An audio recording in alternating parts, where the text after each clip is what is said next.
Hello friends, welcome to my channel learn with Keeru. आज हम पढ़ेंगे फॉरफिटिंग के बारे में। इससे पहले हम फैक्टरिंग के बारे में पढ़ चुके हैं, उसके हमने 7 पार्ट्स कवर किए हैं। अब हम ये पढ़ेंगे पार्ट 8 में फॉरफिटिंग।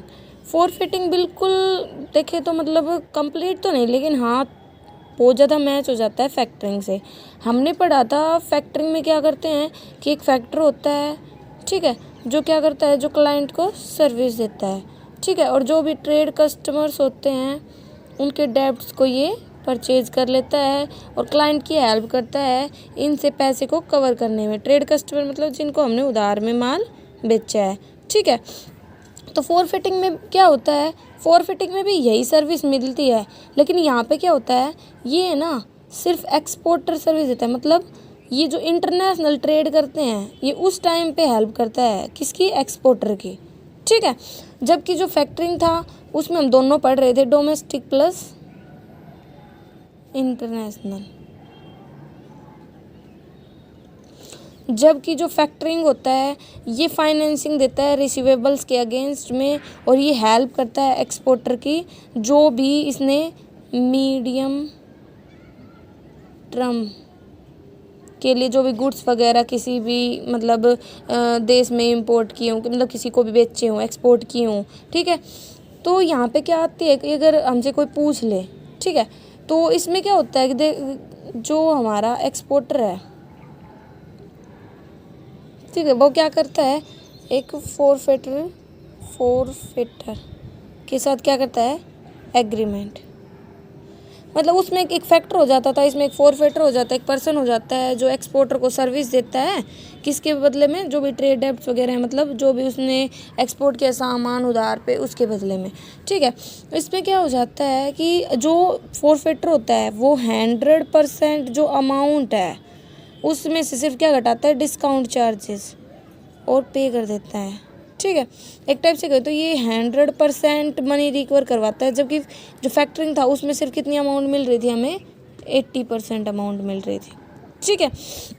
बात आती है कि जो हमारा ये होता है, इस जो हमारा फॉरफिटिंग होता है, फॉरफिटिंग, इसमें कौन कौन इन्वॉल्व होते हैं, तो इसमें देखो 4 पार्टीज आती हैं। कितनी आती है, 4 पार्टीज। कौन कौन सी, एक तो हो गया हमारा एक्सपोर्टर, एक हो गया हमारा इंपोर्टर, एक हो गया हमारा फॉरफिटर, एक हो गया हमारा बैंक, ठीक है। एक्सपोर्टर फॉरफिटर के साथ एग्रीमेंट करता है, फॉरफिटर फिर इंपोर्टर से पैसे को रिकवर करता है, किसके थ्रू, बैंक के थ्रू, क्योंकि जब दूसरे देश के साथ हम मतलब डील करते हैं, दूसरे देश में हमारे सामान वगैरह बेचते हैं, तो बैंक हमारी बहुत ज़्यादा हेल्प करता है। ये हमें गारंटी दे देता है, लेटर ऑफ क्रेडिट बोल देते हैं, एक एज ए गारंटर काम करता है कि भाई अगर इसने पेमेंट नहीं की तो मैं पेमेंट करूँगा, क्योंकि जो डीलिंग वगैरह है वो ना हमारे देश के बैंक में और दूसरे देश के बैंक के बीच में होती है, ठीक है। तो फिर बात आती है, अगर हमसे कोई इसकी डेफिनेशन पूछ ले, चलो हम यहीं पढ़ लेते हैं। अगर हमसे कोई पूछ ले फॉरफिटिंग की एक नॉर्मल डेफिनेशन, तो हम कह सकते हैं it is a non recourse purchase by a financial institution,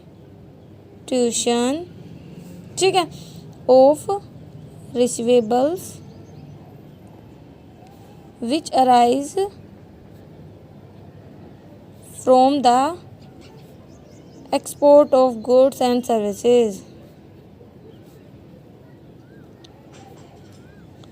कि इसमें क्या होता है कि जो भी डेब्ट्स अराइज हुए हैं, क्योंकि हमने जो सर्विसेज हैं, गुड्स वगैरह हैं, वो दूसरे देश में एक्सपोर्ट किए, तो उसके बदले जो हमें सर्विस देता है उसे फॉरफिटिंग बोलते हैं। फॉरफिटिंग में हमें फैक्टर मतलब एक फाइनेंशियल इंस्टीट्यूशन ही होती है। यहाँ पे ये दोनों एक भी हो सकते हैं, क्योंकि ये वही तो हमें हेल्प दे रहा है, ठीक है। फिर बात आती है फैक्टरिंग और फॉरफिटिंग में डिफरेंस। तो फैक्टरिंग और फॉरफिटिंग में नॉर्मल वही डिफरेंस है कि ये सिर्फ इंटरनेशनल मतलब जो एक्सपोर्ट होता है फॉरफिटिंग उसके लिए काम आता है, जबकि फैक्टरिंग डोमेस्टिक इंटरनेशनल दोनों के लिए होता है। ये नॉन रिकोर्स नेचर का होता है, मतलब एक बार अगर रिस्क को ट्रांसफ़र कर दे फिर वो फॉरफिटर का ही होता है, जबकि ये रिकोर्स नॉन रिकोर्स दोनों नेचर का होता है। जो फॉरफेटिंग होता है उसमें फॉरफेटर होता है, जबकि इसमें कौन होता है, फैक्टर होता है। ये आप पार्टीज़ के नाम अलग अलग भी बता सकते हो, जैसे इसमें क्लाइंट फैक्टर था और ट्रेड डेब्ट था, इसमें फॉरफेटर है, एक्सपोर्टर है, बैंक है, इम्पोर्टर है, ठीक है। तो ये आप अलग अलग बता सकते हो। और भी बहुत सारे हैं कि जो फैक्टरिंग होता है वो शॉर्ट टर्म के नेचर का होता है, जबकि फॉरफेटिंग होता है ये मीडियम टर्म नेचर का होता है, ठीक है। और जैसे ये हमारा जो फॉरफेटिंग होता है ये तो कहता है कि मतलब जो भी निगोटिएबल इंस्ट्रूमेंट वगैरह है उसके अंतर्गत कवर होता है, जबकि जो हमारा फैक्टरिंग होता है वो कोई भी निगोटिएबल इंस्ट्रूमेंट्स वगैरह के अंतर्गत नहीं आता है। इस तरह से बता रखा है। अब मेन वर्क आता है हमारा कि जो हमारी फॉरफेटिंग होती है उसके अंतर्गत वर्किंग कैसे होती है, वर्किंग ऑफ फॉरफेटिंग। तो देखो हमने ये पढ़ा कि इसमें 4 पार्टीज़ हैं। कितनी पार्टीज़ हैं, 4। कौन कौन सी पढ़ी, 4 कौन कौन सी पार्टीज़ हैं, 4 पार्टीज़ हैं। एक्सपोर्टर है, इंपोर्टर है, फॉरफेटर है और बैंक है। तो सबसे पहले क्या होता है कि जो हमारा एक्सपोर्टर होता है वो किसके पास जाता है, फॉरफेटर के पास। और उन दोनों के बीच में क्या होता है, कमिटमेंट। कमिटमेंट क्या कि एक्सपोर्टर बोलता है भाई तू मेरे डेब्ट परचेज कर ले, तो फॉरफेटर कहता है ठीक है भाई मैं तेरे डेब्ट परचेज कर लेता हूँ। तो कमिटमेंट ऑफ परचेज ऑफ डेब्ट, ये आप इसका प्रोसेस भी बोल सकते हो और इसका मतलब वर्किंग स्टाइल भी बोल सकते हो। दूसरा होता है कॉमर्शियल कॉन्ट्रैक्ट होता है। फिर क्या होता है, commercial contract. Commercial contract like as कि भाई अब एक्सपोर्टर ने इससे कमिटमेंट ले लिया, अब क्या होता है कि ये कॉन्ट्रैक्ट करेंगे कि भाई मतलब सामान वगैरह की परचेज का, ठीक है। फिर आता है डिलीवरी ऑफ गुड्स। अब जो ये हमारा एक्सपोर्टर है ये जो इंपोर्टर था उसको क्या कर देगा, सामान की डिलीवरी कर देगा, ठीक है। फिर आता है बैंक है ना, बैंक वो क्या करेगा, गारंटी देगा, गिव्स गारंटी। तभी मतलब डिलीवरी होने के बाद बैंक गारंटी देता है हाँ भाई मेरे पास सामान आ गया, अगर ये पेमेंट नहीं करेगा तो मैं करूँगा। फिर क्या होता है कि जो एक्सपोर्टर होता है वो जो भी डॉक्यूमेंट्स वगैरह होते हैं वो भी हैंड ओवर कर देता है कि भाई ये डॉक्यूमेंट्स है, इतने की सेल है, ये साइज़ है सामान का, इतनी अमाउंट है, वो सब। फिर वो क्या करेगा, डिलीवर कर देगा बैंक उन डॉक्यूमेंट्स को इंपोर्टर के पास, ठीक है। और वो कर देगा क्या, फिर लास्ट में मतलब उसको पेमेंट कर देगा, किसको, मेक पेमेंट टू एक्सपोर्टर, ठीक है। फिर जो एक्सपोर्टर को पेमेंट कर देगा फिर वो क्या करेगा, इसके लिए वो पेमेंट्स के लिए क्या करेगा, डॉक्यूमेंट्स को प्रेजेंट करेगा, फॉर पेमेंट प्रेजेंट्स डॉक्यूमेंट्स, ठीक है। और फिर क्या करेगा, जो मैच्योरिटी डेट होगी उस पर रीपे कर देगा अमाउंट वगैरह को। और फिर लास्ट में क्या जाता है, जो फॉरफिटर होता है उसे पेमेंट कर देगा, पेमेंट टू फॉरफिटर। तो हमने क्या पढ़ा वर्किंग के, सबसे पहले कॉन्ट्रैक्ट होगा, फिर जो कॉमर्शियल कॉन्ट्रैक्ट है वो होगा, मतलब पहले कमिटमेंट होगी, फिर कॉमर्शियल कॉन्ट्रैक्ट होगा, फिर गुड्स को डिलीवर किया जाएगा, बैंक से गारंटी ली जाएगी, एक्सपोर्टर को डॉक्यूमेंट वगैरह हैंड ओवर किए जाएंगे और डॉक्यूमेंट को फिर डिलीवर किया जाएगा, फिर पेमेंट कर दी जाएगी, फिर डॉक्यूमेंट्स को सामने प्रेजेंट किया जाएगा, सारी डिटेल बताई जाएंगी, लास्ट में रीपेमेंट होगी किसको, फॉरफिटर को, ठीक है। ये वर्किंग भी बोल सकते हो, इसका प्रोसेस भी बोल सकते हो, अलग अलग है। अब हम पढ़ते हैं कि जो हमारी फॉरफिटिंग है उससे हमें क्या क्या बेनिफिट मिलते हैं। तो देखो क्या क्या बेनिफिट मिल रहे हैं। पहला है प्रॉफिटेबल लिक्विड। लिक्विड कैसे है, देखो आप खुद सोचो, अगर पैसे ना मिल हो किसी भी मतलब जो भी सेलर वगैरह है उसके पास, तो वो क्या डील कर पाएगा, नहीं। तो इसमें क्या होता है, इमीडिएट पैसे मिल जाते हैं, ठीक है, किसको, जो हमारा मतलब जो हमारा सेलर होता है, जो हमारा एक्सपोर्टर होता है उसे, तो लिक्विड फॉर्म हो जाती है, कैश मिल रहा है, ठीक है। दूसरा ये है ना, किसके लिए भी बेनिफिशियल होता है, ये हमारे फॉरफिटर के लिए भी। माना उसे इमीडिएट इनकम नहीं मिल रही है, लेकिन वो क्या करवा सकता है, उसे सेकेंडरी मार्केट में इनकैश करवा, मतलब उसको बेच करके कैश में कन्वर्ट करा सकता है। सिंपल है, फ्लेक्सिबल, बहुत ज़्यादा ईजी है ऑपरेट करना, फैक्टरिंग की तरह ही। और जो एक्सपोर्ट क्रेडिट रिस्क है उसको भी इग्नोर कर, क्योंकि देखो दूसरे देश के साथ इंटरेक्शन कर रहे हो आप, दूसरे देश में सामान भेज रहे हो, जरूरी है वो हमें दे या नहीं, लेकिन जब आप इसकी मतलब फॉरफिटिंग की सर्विस ले लेते हो तो फॉरफिटर ना हर किसी के बारे में जानता है, उसके बारे में चेक वगैरह करके रखता है, उसके इंटरेस्ट वगैरह को और पता करता है। Avoid export credit insurance. Export देखो, अब अगर लगा लो आप फॉरफिटर की हेल्प नहीं हो तो आप एक्सपोर्ट करने से पहले उसका इंश्योरेंस कराओ, ताकि कुछ भी गड़बड़ ना हो, और ये क्या होगा, बहुत ज़्यादा कॉस्टली होगा और बहुत ज़्यादा डिफिकल्ट प्रोसीजर होगा। और लेकिन अगर आप फॉरफेटिंग करवा लेते हो तो ये बहुत ज़्यादा ईजी हो जाता है।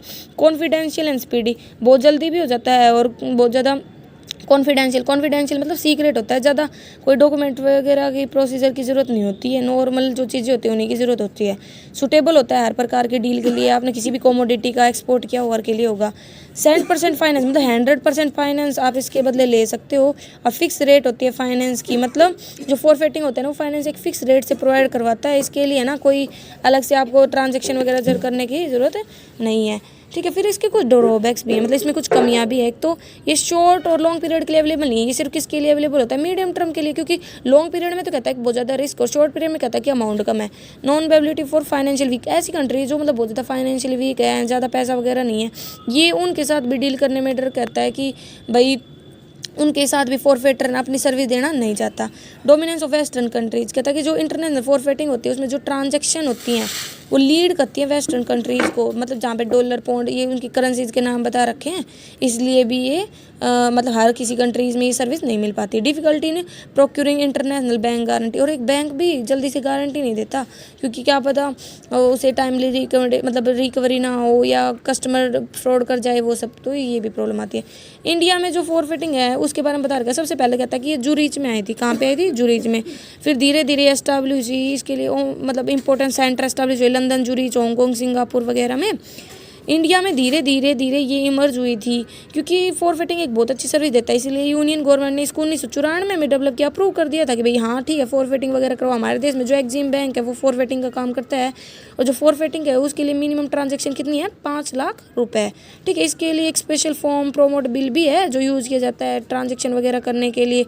जो एक्सपोर्टर है जो अवेल करना चाहते हैं इस प्रकार की सर्विसेज को, वो एक्जिम बैंक की हेल्प ले सकता है, क्योंकि एक्जिम बैंक इस प्रकार की सर्विस देता है। ठीक है, यही बता रखा है। इसके लिए सेपरेट कॉन्ट्रैक्ट वगैरह किया जाता है फॉरफेटर के द्वारा, फॉरफेटर से किसके द्वारा, एक्जिम बैंक के साथ, और सारी सर्विस ली जाती है।